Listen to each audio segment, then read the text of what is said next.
नमस्कार, ॲग्रोवर्ल्ड बुलेटिनमध्ये आपलं स्वागत. आजच्या टॉप 5 ॲग्री हेडलाईन्स. भारतीय कृषी रसायन निर्यात वाढणार, रुबिक्स डेटा सायन्सेस कंपनीचा अंदाज. दुष्काळी उपाययोजनांसाठी आचारसंहिता शिथिल करा, राज्य सरकार. तापमान 4 ते 6 डिग्री अंश सेल्सिअसने वाढणार, माणिकराव खुळे. बारामती बाजार समितीत ई नाम प्रणाली राज्यात प्रथम. धाराशिवमधील शेतकऱ्यांनी रस्त्यावर दूध ओतून केला सरकारचा निषेध. आता बातम्या विस्तारानं. बदलते हवामान, उत्पादकता वाढीची गरज यातून शेतीसाठी रसायनांचा वापर दिवसेंदिवस वाढत असून येणाऱ्या काळात त्यात 9% दराने वाढ होण्याचा अंदाज वर्तवण्यात आला आहे. त्यातही भारतापेक्षा जगातील इतर कृषीप्रधान देशात रसायनांचा वापर वाढत आहे. त्यामुळे भारताची कृषी रसायने निर्यात क्षेत्रातही वाढ होत आहे. येणारे वर्ष 2025 ते 28 या काळात ही वाढ होण्याचा अंदाज रुबिक्स डेटा सायन्सने वर्तवला आहे.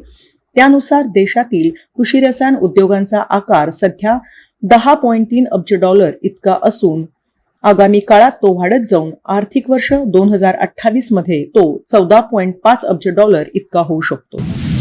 राज्यातील 48 लोकसभा मतदारसंघातील मतदानाची प्रक्रिया आता पूर्ण झाली आहे. त्यामुळे राज्यात दुष्काळी उपाययोजनांसाठी आचारसंहिता शिथिल करण्यात यावी अशी मागणी राज्य सरकारने निवडणूक आयोगाकडे केली आहे. दुष्काळाचा सामना करण्यासाठी आचारसंहितेचा अडसर निर्माण होतोय असंही राज्य सरकारनं निवडणूक आयोगाला म्हटलं आहे. राज्य सरकारच्या या विनंतीवर निवडणूक आयोग आज निर्णय घेण्याची शक्यता आहे. मे महिन्याच्या अखेरीस राज्यात दुष्काळ सदृश परिस्थिती निर्माण झाली आहे. धरणांनी तळ गाठल्यामुळे अनेक जिल्ह्यांमध्ये भीषण पाणीटंचाई निर्माण झाली आहे. त्यातच राज्यात सध्या आचारसंहिता लागू असल्याने दुष्काळी उपाययोजनांसाठी अडसर निर्माण होत आहे. हीच बाब लक्षात घेता राज्य सरकारने राज्यात निवडणूक आयोगाला आचारसंहिता शिथिल करण्याची विनंती केली आहे. राज्यातील तापमानात सातत्याने वाढ होत असून उन्हाचे चटके बसत आहेत.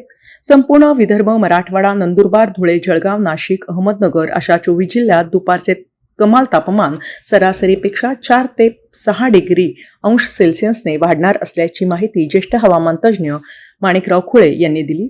उष्णतेच्या लाटेची ही स्थिती शनिवार 25 मे पर्यंत जाणवू शकते अशी माहिती देखील माणिकराव खुळे यांनी दिली. तसेच पुढील 3 दिवस गुजरात राज्य आणि मुंबईसह कोकणातील 7 जिल्ह्यात उष्णतेची लाट सदृश स्थितीसहित दमटयुक्त उष्णतेची स्थिती जाणवेल. विशेषतः या उष्णतेचा प्रभाव मुंबई शहर, ठाणे, पालखेड येथे अधिक जाणवेल अशी माहिती त्यांनी दिली. दरम्यान उष्णतेची लाट सदृश्य स्थिती असली तरीही संपूर्ण महाराष्ट्रात 25 मे पर्यंत ढगाळ वातावरणासहित तुरळक ठिकाणी किरकोळ अवकाळी पावसाची स्थिती कायम असल्याची माहिती खुळे यांनी दिली. केंद्र सरकारने देशातील शेतकरी, व्यापारी आणि खरेदीदारांना एक ऑनलाईन प्लॅटफॉर्म उपलब्ध करून देण्यासाठी इनामची सुरुवात केली आहे. या राष्ट्रीय बाजार योजना अर्थात इनाम प्रणालीमध्ये राज्यातील बारामती कृषी उत्पन्न बाजार समितीने प्रथम क्रमांक मिळवला आहे. स्मार्ट प्रकल्पाअंतर्गत बारामती कृषी उत्पन्न बाजार समितीला राज्यातील एकूण 305 बाजार समित्यांमध्ये प्रथम क्रमांक मिळाला आहे. भारत सरकारच्या इनाम योजनेमध्ये जास्तीत जास्त शेतकऱ्यांना सहभागी करण्यासाठी केंद्रीय कृषी शेतकरी कल्याण विभागाने कृषी व्यापार संघातर्फे लघुचित्रपट बनवला जाणार आहे. त्याकरता देशातून 8 राज्यातील 8 बाजार समित्यांची निवड झाली आहे. त्यामध्ये महाराष्ट्रातील एकमेव बाजार समिती म्हणून पुणे जिल्ह्यातील बारामती बाजार समितीची निवड झाली आहे. पशुसंवर्धन आणि दुग्धविकास मंत्री राधाकृष्ण विखे पाटील यांनी गायीचे दूध उत्पादन करणाऱ्या शेतकऱ्यांना दर पडलेल्या काळामध्ये प्रति लिटर 5 रुपयांचे अनुदान देण्याची योजना जाहीर केली होती. शेतकऱ्यांना अनुदान जाहीर करून सरकारनं एक प्रकारचा दिलासा देण्याचा प्रयत्न केला होता. मात्र सरकारनं जाहीर केलेलं 5 रुपयाचं अनुदान अद्याप शेतकऱ्यांना मिळालं नाही.